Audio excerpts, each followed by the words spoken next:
The film opens in a small rural town in Pennsylvania. Even though everything seems peaceful, a young boy's body lies dead in a creek unbeknownst to anyone. Elsewhere, a garbage truck driver named Donald is doing his job as always, while his coworker, Donna, is emptying a bin. He stares at an empty window, also noticing two parents having a distressed conversation. When Donna enters the truck, Donald demonstrates that he has an eye for detail by telling her that she didn't shut the bin's cap closed. He clarifies that he likes preventing problems instead of dealing with them later. When his shift is over, Donald returns home to take a shower and care after his disabled mother before going to visit his daughter, Wendy.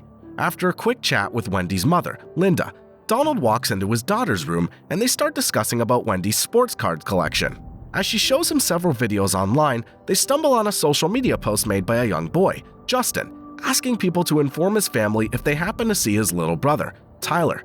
That really startles Donald because Tyler waves at him every day through his window, which explains why he was staring at that window earlier. Later, Donald tries to hack into his daughter's social media page. After a couple of attempts, he's able to guess the correct password and enter her page. Right next, he posts a reply under Justin's original post, asking him if his brother was found. His daughter scolds him about what he did when she finds out, but Donald plainly tells her to change her password because it was too easy to guess. The next morning, a girl who lives near the creek decides to walk into the water and discovers Tyler's body lying there. The radio announces the news, informing the whole town about the incident. During his next shift, Donald sees the boy's mother smoking outside and decides to approach her in order to offer his condolences. As he's about to walk away, the mother tells him that her son did not go to the woods for an exploration, as the police claim. According to her, Tyler was a scared kid that was afraid of everything, so he would never dare go to the woods for an exploration alone. When Donald returns in his seat, he notices Tyler's father staring at him behind the window. Donald takes the case personally, and he visits a local pub in order to ask the waitress if she's seen any strangers in town lately. The town sheriff, Mooney, hears him asking questions and approaches him when Donald walks outside. After a quick talk, Mooney prompts him to leave this case to the authorities. That night, Donald visits a club to have a talk with Max, another local officer that has known him for years. Donald talks about young Tyler and Max confesses that he took some pictures of the boy which he could give to a coroner. But Sheriff Mooney took possession of those pictures, never showing them to anyone. Donald continues his informal investigation the next day as he goes through the family's trash. Donna comments that the parents would not be idiots and throw clues in the trash if they were guilty of something, but Donald's still able to find some invoice papers by their phone company. That night, he tries to call a couple of those numbers and figures out that the family was in frequent contact with the only pediatrician available in town, a man named Joel. The next morning, Donald visits the funeral home and asks if Tyler was sick, but the clerk refuses to disclose any information because Donald's not a member of the family. After that, Donald visits a stakeout, where the degenerate kids hang out and starts asking Justin questions about his brother. As it appears, Tyler was not sick, but the pediatrician still visited their house sometimes to meet with the mother. Later, Donald tells Donnie about it, and she hypothesizes that the mother was having an affair with Joel. As they enter the truck, Donald finds a message written on a piece of card box, saying that there's someone who can help him. Donald decides to meet with the mysterious messenger, and Donna goes with him for cover. Once Donald sees a man waiting for him across a bridge, another one appears behind him with a gun and forces him to jump from the bridge while saying that they know Donald did it. Luckily for him, Donna appears and starts shooting at these men, saving Donald. Right after this incident, Donald goes banging on Max's door, informing him that somebody just tried to kill him. Max calms him down and advises him to drop this case before it's too late, reminding him that he has a daughter to look after. On the other hand, Donald can't leave it alone because Tyler was a sweet little kid and nobody cares about what happened to him.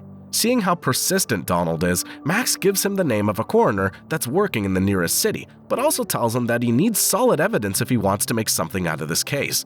Most importantly, Max informs him that there was no autopsy performed on the boy's body. The next morning, Donald takes action again and visits Joel in his office. After telling him that he knows about his affair with the mother, he asks why there was no autopsy performed on Tyler's body. Joel reveals that Patty, the mother, didn't want him to do an autopsy because she had some suspicions about Jerry, the father, abusing Tyler. She was so afraid of her suspicions being confirmed that she didn't even want to know if Jerry did anything to Tyler. That night, Donald stalks Jerry and approaches him with his car when the latter walks the dog out of the house. Donald threatens to run him over, but Jerry says he would never do anything to his own son. Donald believes him and drives away. Back at work, Donna realizes Donald's in a bad place and advises him to stop researching the boy's death. When Donald loses all control, Donna finds an opportunity to tell him that she cares about him and tries to kiss him. However, that makes Donald angry, as he claims that he and Linda are going to get married, which is nothing but a fantasy. Later, he waits for Linda to finish her shift and tries to convince her to get back together because their daughter deserves to have a proper family. Linda shatters all of his dreams when she tells him that they're never going to be together. Additionally, she reminds him that the only reason for them having a daughter is because she was drunk the night they slept together.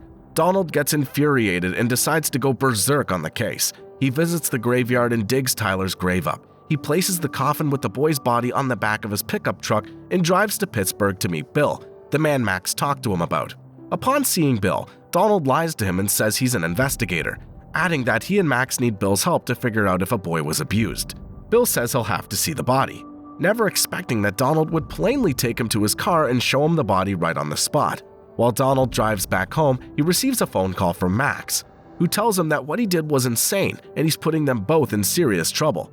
As soon as Donald arrives outside his house, Sheriff Mooney stops by and requests him to get into his car. The sheriff takes him on a wild ride of bullying, trying to convince him to stop investigating this case. According to the sheriff, the boy drowned and there's nothing to investigate. Donald's only making things worse for the family. When Donald disagrees with him, Mooney smacks his face and warns him that he's losing his patience with him. Eventually, Mooney drops him in the middle of nowhere and Donald has to walk back home. Donald loses his faith, but the next day he finds Donna waiting for him outside his house. She informs him that her mother talked to her about another abuse case that had happened in the past in this town. She looked it up and found an article for him. Donald reads the article, which talks about the charges being dropped on an abuse case, and tracks down the victim, a man who's working in a garage in another town. Donald shows him the article and asks him if this man abused him in the past, causing him to start crying and nod his head in agreement. As Donald returns in town, Max leaves a phone message for him, saying that Bill found signs of abuse and they're opening a case about Tyler. Donald visits Tyler's family only to find Jerry pointing a shotgun at him. Donald calms him down by saying that he knows Jerry's not guilty, so the latter lowers his gun and allows Donald to walk in. After asking where Patty is, Donald proceeds to have a talk with her, telling her that he found a man who was abused as a child by Dr. Joel. That case was settled off the court back then, so Joel never faced any charges. Patty comments that this won't change anything. In fact, she didn't want to pursue Joel because she's afraid she'll be taken to jail.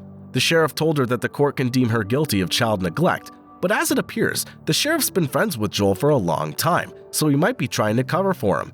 Patty starts crying while she confesses that she didn't know what was happening in the beginning, even though she allowed it to happen a few times after she became aware of it. Donald knows that somebody has to make things right, but before he takes action, he visits his daughter in order to make sure that everything's alright with her. After asking her if she likes the guy Linda's dating, he tells her that she doesn't have to be afraid of anything in life. Right next, Donald goes to Joel's ranch and waits for him to return with a crossbow. Even though he misses his first shot, he's able to get Joel out of his hole and trap him. Donald takes another shot and this time is more accurate, nailing a bow right on Joel's throat. With justice being served, Donald waits for the police to come and arrest him, knowing that his job is done. Thank you for watching Movie Recaps Guy. If you enjoyed this video, we'd appreciate it if you could give us a like and subscribe for more.